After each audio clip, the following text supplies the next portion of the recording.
Shalom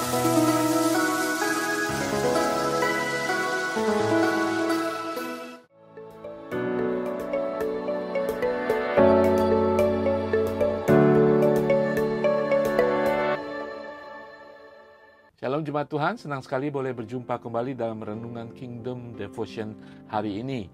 Minggu lalu saya membahas akhir daripada surat Rasul Paulus kepada jemaat di Kolose, bagaimana Rasul Paulus mengirim utusannya, teman-teman sekerjanya kepada jemaat di Kolose, karena Rasul Paulus masih di penjara di Roma, untuk memberitakan kabar tentang kehidupannya dan juga untuk mengetahui kabar di jemaat di Kolose dan memberikan penghiburan melalui dua utusan ini.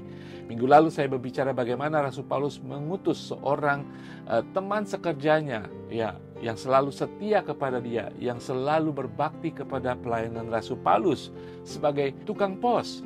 Ya, saudara sekalian, namanya Titikus. Ya, saudara sekalian, sekalipun insignifikan, Titikus disebut sebagai teman sekerja, saudaraku yang kekasih. Nah, hari ini kita membahas satu orang lain lagi yang juga diutus bersama dengan Titikus kepada jemaat di Kolose.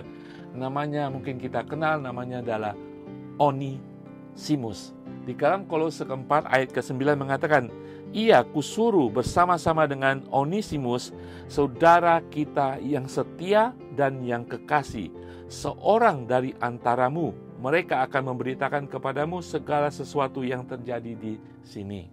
Ayat 9 ini menjelaskan siapakah Rasul Paulus itu. Kalau kita bisa menilik apa yang dikatakannya tentang Onesimus, Rasul Paulus mengerti benar apa arti kasih karunia Kristus bagi semua orang. Apa artinya kedatangan Yesus bagi semua orang. Dan di sini Onesimus, kalau saudara mengerti, dia adalah seorang budak. Dia melarikan diri daripada tuannya di kota Kolose dan dia pergi ke kota Roma.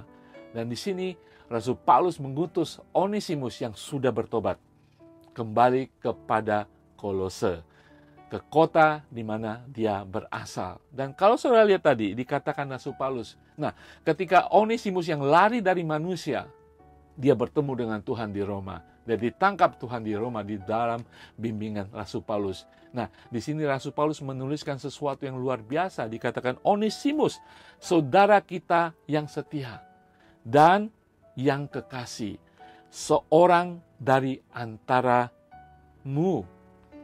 Saudara sekalian, mungkin dalam kehidupan kita dulu adalah Onesimus, tetapi kita di dalam Tuhan kita sama adanya kepada siapapun yang ada di dalam iman kepada Kristus.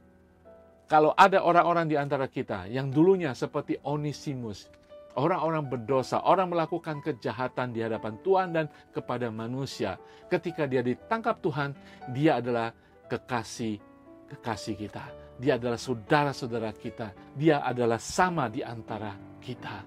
Saudara sekalian, Rasul Paulus ketika menuliskan ini kepada jemaat di Kolose, dia tidak menjelaskan siapa Onesimus sebelumnya. Yang penting adalah kehidupan Onesimus yang sudah ditransformasi, diubahkan menjadi murid Kristus.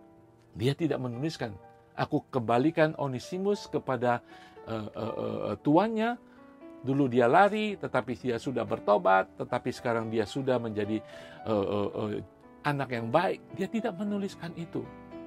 Walaupun dia berhak menuliskan itu, tetapi kita melihat kasih karunia ada di dalam hidup Rasul Paulus. Dia mengatakan, Onesimus adalah saudara yang setia yang kekasih.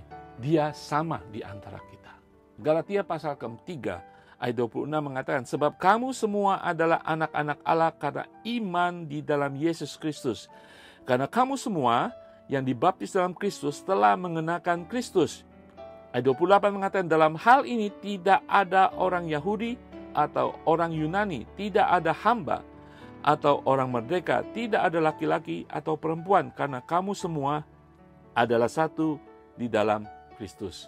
Kita semua sama di dalam iman kepada Kristus, sehingga kita patut saling mengasihi, sehingga iman yang sama membawa kita kepada tujuan yang sama, kehidupan yang sama, hanya melayani Kristus, hanya memuliakan Kristus. Saudara sekalian, apa latar belakang saudara? Jangan membuat saudara minder menjadi kecil. Kita semua sama di dalam Tuhan. Kalau ada orang-orang yang mungkin latar belakang kehidupan lamanya yang tidak benar, ketika ditangkap Kristus, diselamatkan oleh kasih karunia Kristus, mereka saudara sesama di dalam kita, sesama dalam umat Tuhan.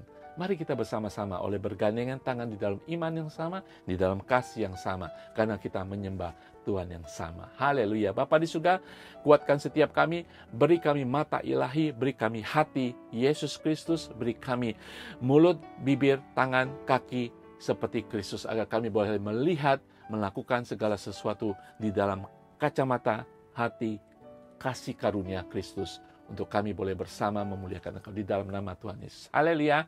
Tuhan Yesus memberkati.